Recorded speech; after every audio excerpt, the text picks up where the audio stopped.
All right. Hello, everybody. I hope you all are doing well. This is DFS Army's tournament strategy show where we look at last night's slate and look at today's slate and really just see what went well, see what could have gone better. Look at today's slate, see what I like, some guys I don't like as much, and just game plan what the plan is for today's 6-game slate. It's a little bit more of a chill, relaxed slate. We don't have a ton of games. Tomorrow, TK will be joining, which will be awesome. It's been a while since we've had him on. And yeah, let's jump right into it. Last night was a pretty good night for me. Let's look at the $100,000 winning tournament line. We were on quite a few of these guys, which explains why it was a pretty decent night. Cade Cunningham was a leverage play. I don't remember if he was a sheet leverage play or if he was a pre-lock show leverage play, probably a pre-lock show leverage play. Again, he's just been in really good form. We knew that this made sense, and he was pretty low owned, so felt good to get on top of that. And then Julian Champagny, he was a core play for us yesterday. I had around 50, 60% of him. That did happen after the pre-lock show. Once we got that starting lineup, I updated that to the core cheat sheet page. For those of you who are wondering what the pre-lock show is, that happens at 5:30 p.m. That's where I show what I'm doing in the domination station, but that is for VIP members only. If you're interested in that, link in the description. Promo code 2024 for 24% discount on that. Franz Wagner, I did not prioritize. I did not get a lot of him. He was one of those guys where we knew the matchup against Washington was fantastic, but he didn't show up naturally, and his ownership was high enough where I didn't want to force exposure to him. So he was the guy I missed out on here. DeMar DeRozan was a core play, but he was pretty bleh last night. Şengün was a leverage play for us. We like picking on the Pacers front court, so that went well. Cody Martin was a domination station play that I believe showed up a little bit in some of your lines. He showed up in a couple of mine, but he was not a priority for me. He just showed up. So thank you, Domination Station, for that. Jabari Walker was not on him at all. And then Andre Drummond was a core play for everyone. I think we did pretty well there. I do want to give a nice shout out to my guy, Thomas. He's in the chat acting chill, like, what's up? But he only put $32 in last night and made $121. Thomas, I appreciate you, man. You've been with us for a while. You're part of the crew. Love seeing these kind of takedowns. You got second place by 1 point, but in my mind, this awesome ROI is really, really impressive. So hopefully that's a good intro to the new year with a little bit of an added increase to the account. So anyway, let's get into today's slate. DJing, good to see you, man. Agreed. Army rules. Zolo, hope you're doing well. Dave, appreciate it. If you all could hit the like, share, and subscribe button, helps a ton. Dixon, hope you're doing well, man. And yeah, guys, love seeing when the guys who are here consistently are able to succeed. I know there's always peaks and valleys, but especially those of you who stick around, awesome line last night, Thomas. Like, fantastic. I think you beat me by like 5 or 10 points. I don't remember, but I was like, that was an impressive line. You hit 360, which is impressive. All right. Now let's try to keep that magic going.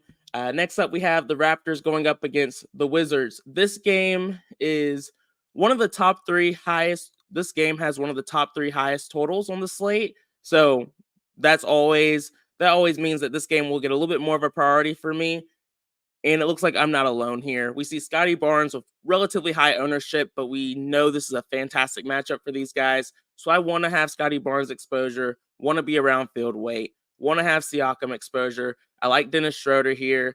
Siakam's also a sim model play as well. It also likes him a good bit tonight. And then Jakob Poeltl.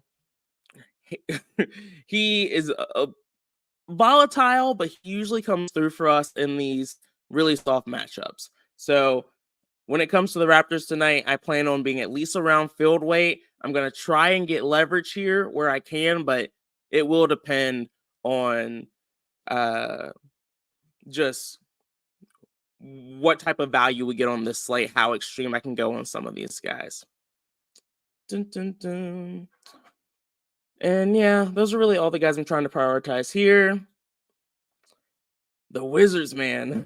They're not seeing a lot of ownership. This is a relatively high game total. I'm not interested in Kuzma or Poole here. Tyus Jones at 6,600 can be viable for me if we don't get more value that I'm excited about. I think he makes a lot of solid mid-range builds work. Daniel Gafford at 6K. We know the upside he brings to the table. I definitely want to make sure I have some exposure to him tonight as well. And he's only 10% owned, so he's a bit of a priority for me. He's also another guy that the sim model likes a good bit as well. Appreciate that, Jake. Glad you're enjoying it for now. Hopefully, I can help you, and just the team, everyone here who's in the comments can help you get some good wins as well. Oh, Zolo, appreciate that call out. Let's see here. For the Wizards, is Kuzma? I'm not seeing that yet, but I could just be delayed there. Uh, yeah, that's awesome, man. I was the same way when I first joined years ago, and has only gotten better since. OG, what's up, Jay? When you use the term "a little over the field," what does that actually mean? So for me, you see the projected ownership column right here. So Tyus Jones, if he's projected to be 3% owned, if I want to just be a little bit over the field, then I ideally that's around 5 to 10%. Leverage play for me means I'll be double the field on those players, and then uh, from there you can hopefully figure it out. Dixon, I don't have an exact number. Appreciate that, Dejan. Dixon said, NFL side note, Jalen Waddle officially diagnosed with a high ankle sprain. I saw a Twitter post the other day where someone was like, Waddle is the NBA equivalent of Anthony Davis. And at the time, I thought that was kind of ridiculous to say, but it's starting to make more and more sense to me. But outside of Jones and Gafford, who I just like their low ownership in a high total game, I'm not super excited about the other possibilities here. Gallinari is listed as unlikely to play, and that does make me feel a little bit better about Gafford's minutes, but it doesn't really move the needle too much for me. Next up, we have the 76ers going up against Orlando Magic. This spot just makes me a little bit nervous, but the most important thing here is that Joel Embiid is still ruled out, which for me means I'm going to continue to prioritize guys like Tyrese Maxey, Tobias Harris, and the Anthony Melton, who all see increases in usages in their usage percentages in these spots. So they're seeing high ownership. This isn't sneaky. You can add Paul Reed into the mix. He should show up in your lines just naturally. Like in some of my early runs, he was showing up. I didn't need to force exposure to him, but I do want to try and get over the field and just be over the field on Melton, Harris, and Maxey. Obviously, this is going to continue to be a little bit hard to get to potentially because you're seeing two really chalky spots already with the Raptors and Sixers. As of right now, I'm comfortable eating this chalk and I'm targeting some lower owned plays in the later games, but that is, I might end up adjusting my strategy here as we get to the pre-lock show. But for now, I'm comfortable with it. But I am starting to get a little bit nervous about this Sixers situation just because the Magic aren't a team I like to go out of my way to force exposure to too often. They've just improved a good bit defensively.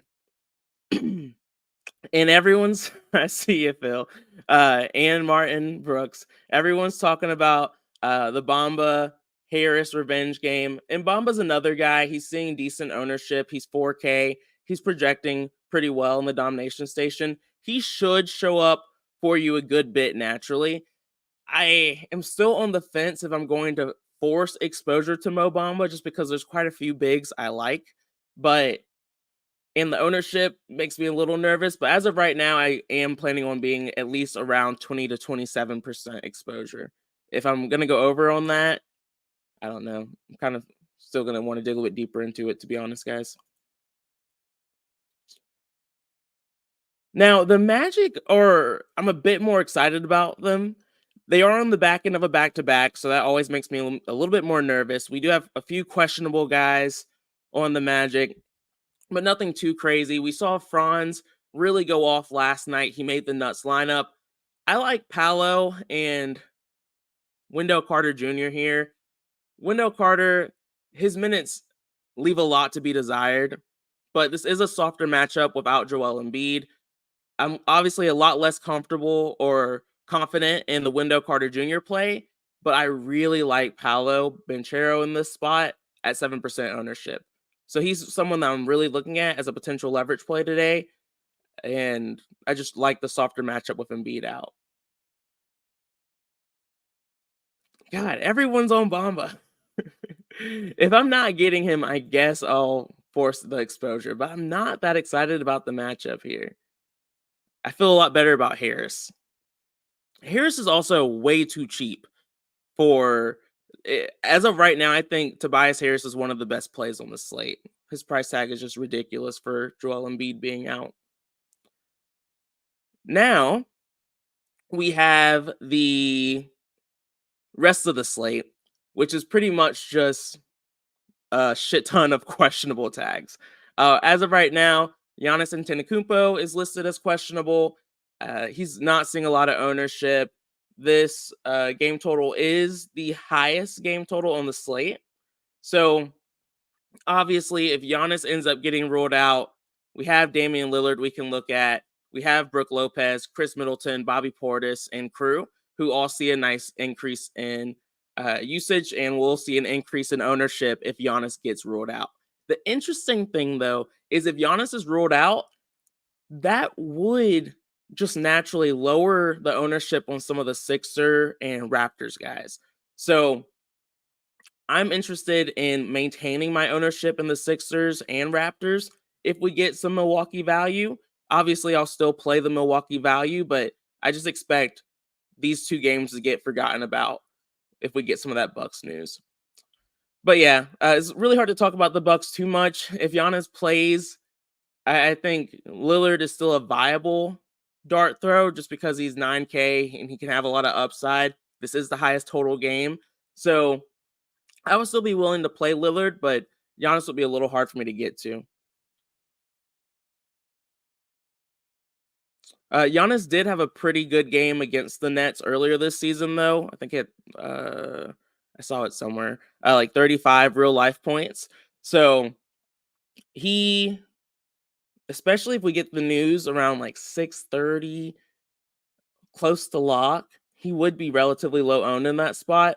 Yeah, I would take that shot on him, especially if he's below 5% ownership.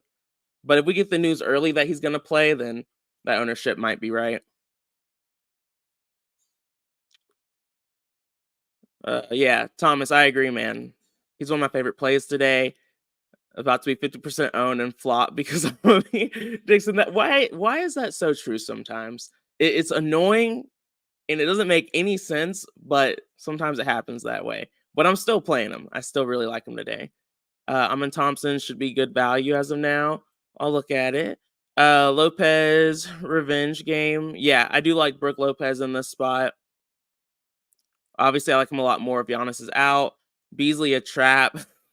That man don't respect the coin. Is Beasley? I mean, I feel like we all know what to expect from Beasley at this point. You know, he's your 4,900. Every now and again, will get really hot. He starts, but more often than not, he's just a cardio bro.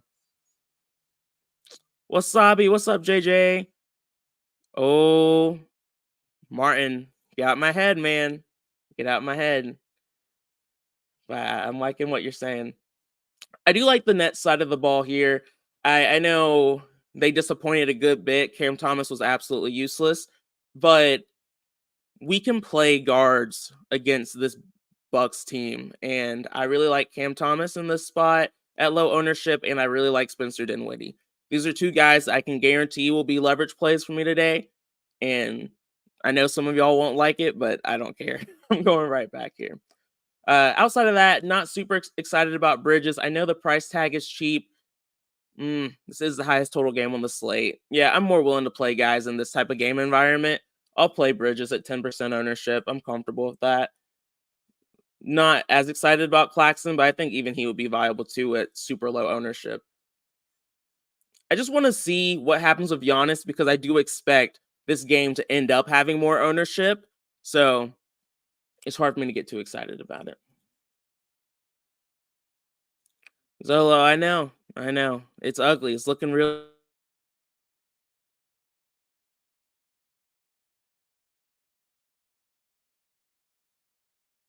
That can happen. It's a bounce back game. The Bucks. How many Sixers would you play tonight? 3 or 4? Is really too early, to be honest, OG, for me to say exactly what I would prefer, but I would be comfortable playing 3 to 4 right now. Yeah. But so much could change. Yeah, coach does not like Cam Thomas, but it's okay. I'm willing to take the shot. Next up, we have the second slash third highest game total on the slate. Knicks going up against the Thunder.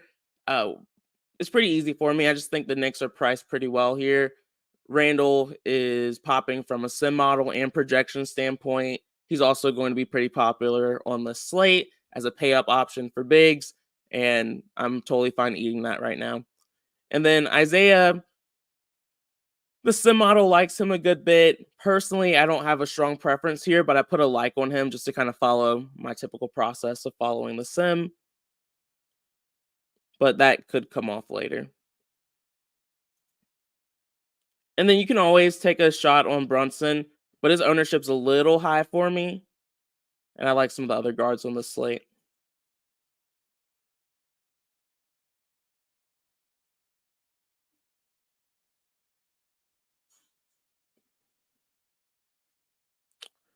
All right, next up we have the Thunder going up against the Knicks.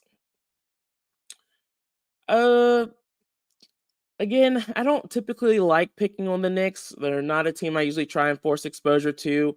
Josh Giddey is looking pretty cheap at 5,900. Ideally, will have better value. So he's not someone I want to go out of my way to force exposure to as of right now, but I do understand the ownership. Chet, not a spot I'm trying to force exposure to him at. SGA is interesting and viable for me, just a relatively low owned stud. Uh, in a high game total for this slate. I'm interested in him. I have a like on him just to make sure I don't forget about him on this slate. He's also one of the few stars who aren't questionable, so he also pretty easy to look at him because of that.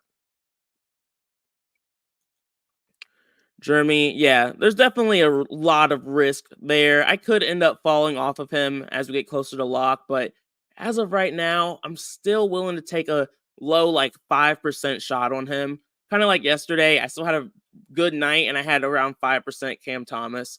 So it's just one of those shots where I'm willing to take some risk. Craig said, I'm worried like you with everyone flicking to Raptors and Sixers. Bucks should help spread it out. Yeah, I agree, Craig. Yeah, flocking. Yeah, it's worrisome for now. If that doesn't change, might readjust my strategy, but for now, I'm not going to overthink it. Martin, the sim model is you look at the NBA tab for DFS Army, you see the cheat sheets, the research station, and then sim models right there. Donnie, Hail Caesar, Julius Randle. It's just like Randall all over again. Holy crap, Nick Claxton got ruled out. That's going to change a lot. Knicks defense, not what it used to be with center out for the year. Yeah, you're not wrong, Craig. Definitely not as good, but I'm still not. I haven't just seen a trend where I feel like I need to force centers against them, but I could be wrong. All right. Next up, we have the Suns going up against the Rockets. For me, it's Devin Booker here. His price tag keeps going lower and lower and lower. And it's also, oh my God, who the hell are the Nets going to play? They have everybody out. They're just like, y'all suck. We don't need to play any of y'all. Anyway, we'll look at that later. But Devin Booker's price tag is going lower and lower and lower. We haven't seen those 50, 60 point performances as of late from a fantasy standpoint, but I do think he's going to bounce back. It's just a matter of when, not if. And I like that his price tag is low and his ownership is extremely low. This is one of those spots where he's way too low owned for the upside he is capable of with the role he has on this team right now. And I'm looking at potentially going around 15-20% exposure on Booker tonight. KD is a viable pivot, but I'm not as excited about him or really any of the other Suns. I'm okay with a little bit of Eric Gordon if we're that desperate for value, but ideally I don't need to go there. Um, yeah, Cam Dinwiddie, DSJ is questionable. So, or at least let me double check. I'm not lying, but there's quite a few guys. Let's see. OG Thomas, OG asked, did the DS help you pick your winning line? Zolo, yeah. That's been my biggest philosophy when it comes to DFS is just being comfortable playing guys who sucked last time out. It's just I I would be way more profitable if I just did that every time. And some of my biggest contest wins were because I was just willing to do that when most other people aren't. Just gotta be ready to get hurt again. Phil said, "What are you looking for in the sim model when picking a player?" Yeah, for me, one tool never tells the entire story, but it helps point me in the right direction. This is the sim model. I look at the 8x column. It runs a lot of simulations, and then it basically just tells you the percentages of time that that player ended up hitting 8x their value. And then you see Devin Booker, 1.7%, which is very high likelihood for guys who are that expensive. Obviously, the percentages typically increase the lower someone is because the easier it is for them to hit 8x. Um, yeah, I believe it. Dixon said, "Does this bump Bridges' usage on the Nets to number one or Cam Thomas?" We'll take a look. You know what sucks? I was ready for this Cam Thomas game before anyone else was, but the news helps. He just won't be low owned anymore. Disappointing. Anyway, other side of the ball, I really like Fred VanVleet here. I don't remember how he did yesterday. I need to look back at that, but I'm comfortable going right back to him here. Game total is pretty low, so I'm not gonna go too wild with it. But he's just someone that's standing out in the sim, and he's also projecting decently well too. So I'm comfortable having exposure to him. But the game environment isn't great, and there's not anyone else I really want to force exposure to in this game.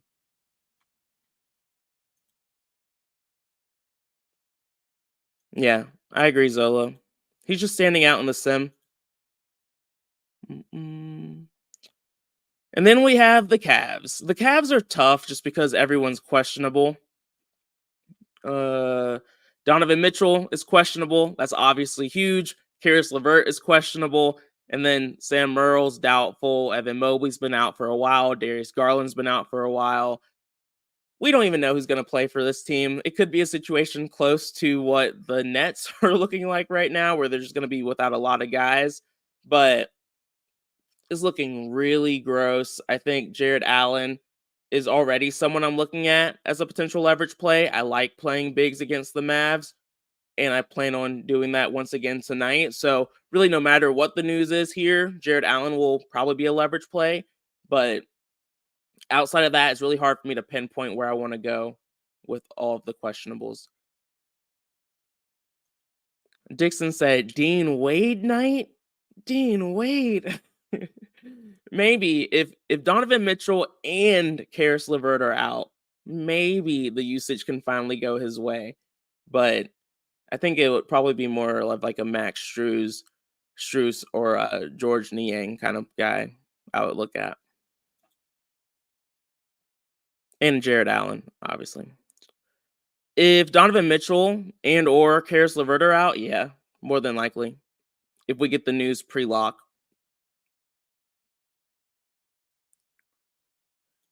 Oh, Anthony, I've been trying to procrastinate going back to that Nets game. But yeah, the only guy I'm forcing exposure here to is Jared Allen, but we got to look at the questionables. Donovan Mitchell's a viable play if he plays tonight. And then Luka Doncic is also questionable.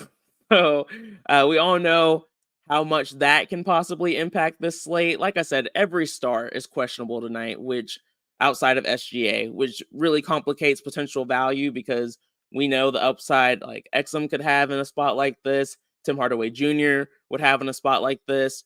I know looks like Tim Hardaway is possibly questionable today. I haven't had a chance to look and double check that. But if that's the case, that even opens up other potential plays. Guys like Derrick Jones Jr., Jaden Hardy, uh, Seth Curry, all these guys, maybe even Grant Williams, become way more viable on this slate. So just got to wait and see what happens with the injury news. But we could be in for a wild time tonight. FEV killed me last game. So disappointed. That's awful. I did have around 5 to 10% exposure. Fred VanVleet, I believe. Hate that he didn't come through though. Hate when that happens. It's Dame time. He should have a good game. What are your thoughts? I like Dame. I like him more if Giannis is out though.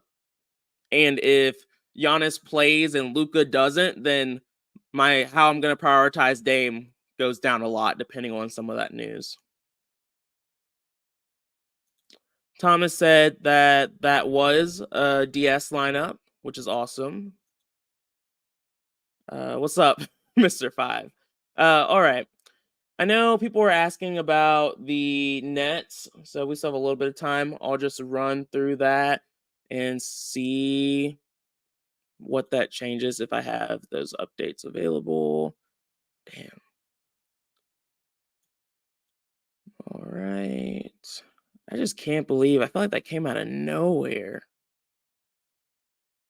Okay, we look at the Nets. And who do we have out? We have Claxton, Cam Johnson, Claxton. We also have Dinwiddie, Spencer Dinwiddie. And then we'll go ahead and take Lonnie and Ben Simmons off too.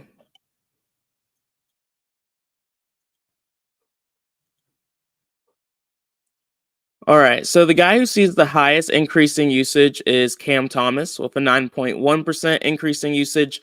Then it's Day'Ron Sharpe at 3.2%. Then it's Dariq Whitehead at 2.2%. And then Dennis Smith Jr., who is also, then it's Dennis Smith Jr. with 1.8% increasing usage. So the guy I'm prioritizing here is Cam Thomas. He probably won't be low owned anymore, but it is what it is. And then we'll, of course, look at other guys who we want to prioritize on the pre-lock show. So appreciate you guys. Appreciate y'all sticking it out with me. Glad last night went well. Hopefully we can keep it up. Remember, keep a close eye on the news. If you are part of DFS Army, look at the notes that Upper Slad puts in the NBA coaching notes, where he really goes into detail about who sees different increases and other guys that we should look to prioritize based on that news. So appreciate y'all. I'll be back at 5:30 p.m. Eastern for the pre-lock show. Peace out. Bye.